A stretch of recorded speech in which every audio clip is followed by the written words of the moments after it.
KGF के बारे में तो आपने सुना ही होगा, लेकिन क्या आपको हुट्टी गोल्ड माइंस के बारे में पता है?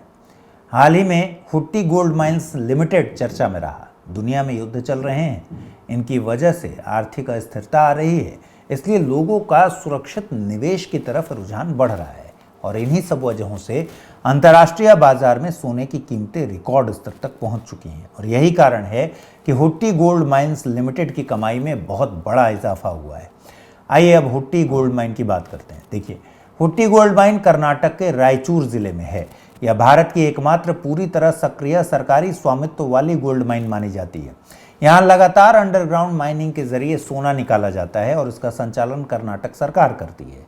अगर इसके इतिहास की बात करेंगे तो हुट्टी क्षेत्र में सोने की खुदाई बहुत प्राचीन मानी जाती है।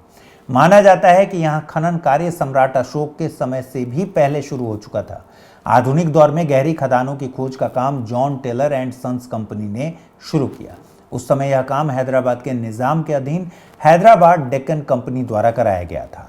1956 में राज्यों के पुनर्गठन के बाद यह खदान मैसूर सरकार यानी वर्तमान कर्नाटक सरकार के अधीन आ गई। एक महत्वपूर्ण बात यह भी कि 2000 में प्रसिद्ध कोलार गोल्ड फील्ड्स यानी केजीएफ बंद हो गया था। उसके बाद हुट्टी गोल्ड माइन भारत की सबसे प्रमुख सक्रिय सोना खदान बन गई। वर्तमान में हुट्टी गोल्ड माइन हर साल लगभग 1.5 से 2 टन सोने का उत्पादन करती है। अब भारत में गोल्ड माइनिंग की स्थिति भी समझ लीजिए। भारत दुनिया का दूसरा सबसे बड़ा गोल्ड कंज्यूमर देश माना जाता है। भारत में हर साल लगभग 800 टन सोने की डिमांड रहती है, लेकिन सबसे बड़ी समस्या ये है कि अपनी ज़रूरत का 1% से भी कम सोना वो खुद पैदा कर पाता है।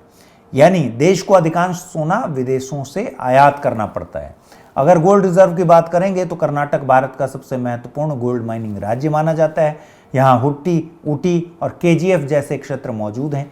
इसके अलावा आंध्र प्रदेश के अनंतपुर का रामगिरी क्षेत्र, कुर्नूल का जोन्नागिरी गोल्ड फील्ड्स, ये सब महत्वपूर्ण है। जोन्नागिरी गोल्ड फील्ड्स की खास बात ये कि इसे स्वतंत्रता के बाद भारत की पहली बड़ी प्राइवेट गोल्ड माइन माना जाता है। इसके अलावा राजस्थान, बिहार, झारखंड, केरल में थोड़ी मात्रा में सोने के भंडार पाए जाते हैं। अब आर्थिक दृष्टि से सबसे बड़ी चुनौती को समझिए। देखिए, भारत को अपनी ज़रूरत का अधिकांश सोना विदेशों से खरीदना पड़ता है, ये तो पता है आपको। इसी कारण 2025-26 में भारत का गोल्ड इंपोर्ट बिल लगभग $72 बिलियन तक पहुंच गया। इससे करंट अकाउंट डेफिसिट यानी सीएडी और फॉरेन एक्सचेंज रिजर्व पर दबाव बढ़ता है। आसान भाषा में कहें तो जितना ज़्यादा सोना विदेशों से खरीदा जाएगा, उतनी ज़्यादा विदेशी मुद्रा भारत से बाहर जाएगी।